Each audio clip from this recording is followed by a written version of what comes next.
Narrated Ibn Umar, when Umar got a piece of land in Khaybar, he came to the Prophet saying, I have got a piece of land, better than which I have never got.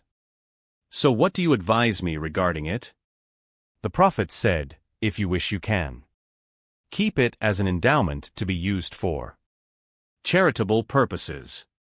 So, Umar gave the land in charity, i.e. as an endowment, on the condition that the land would neither be sold nor given as a present, nor bequeathed, and its yield would be used for the poor, the kinsman, the emancipation of slaves, jihad, and for guests and travelers, and its administrator could eat in a reasonable just manner. And he also could feed his friends without intending to be wealthy by its means.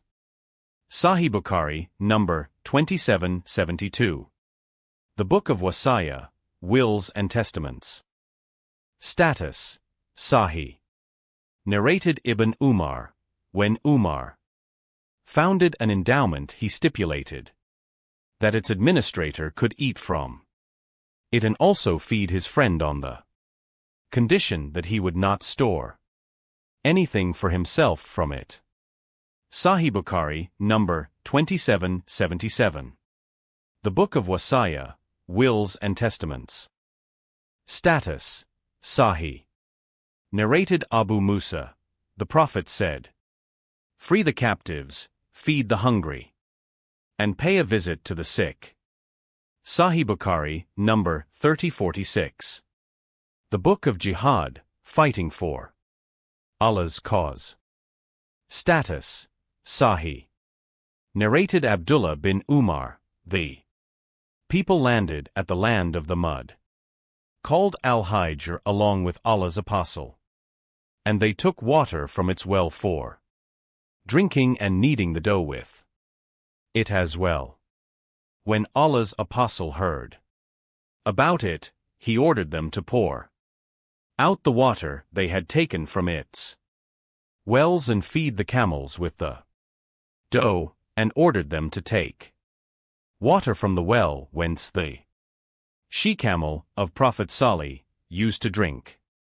Sahih Bukhari, number 3379. The Book of the Stories of the Prophets.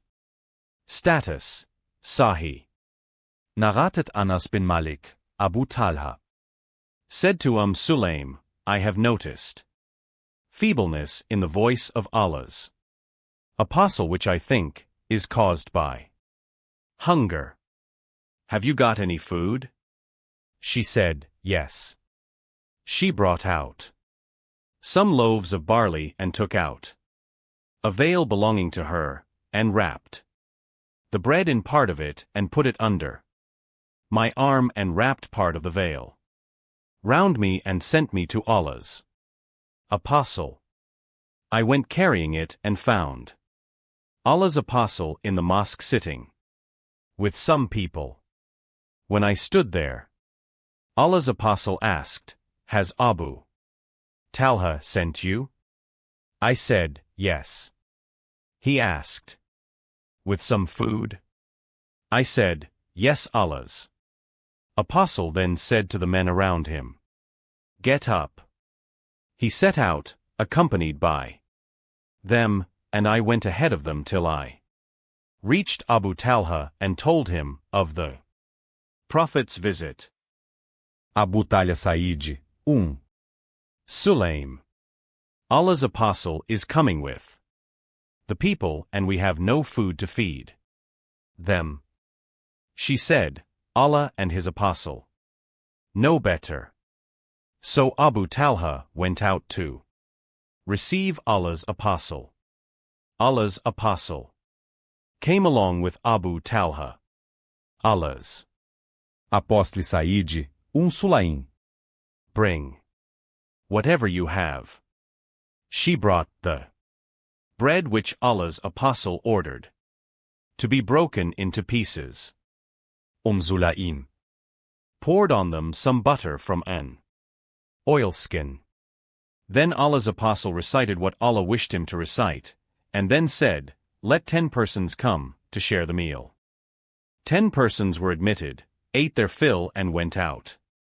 Then he again said, "Let another 10 do the same." They were admitted, ate their fill and went out. Then he again said, "Let another 10 persons do the same." They were admitted, ate their fill and went out. Then he said, "Let another 10 persons come." In short, all of them ate their fill, and they were 70 or 80 men. Sahih Bukhari, number 3578. The Book of Virtues. Status: Sahih.